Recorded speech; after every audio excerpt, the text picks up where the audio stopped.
राजा साहब भी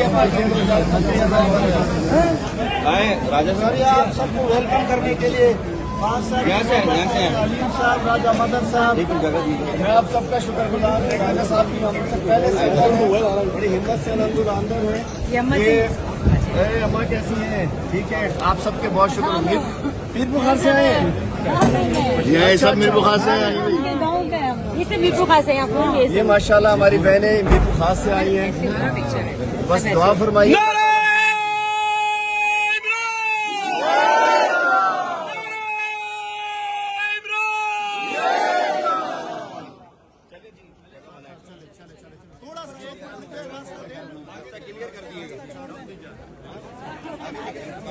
रास्ता बना लो भाई,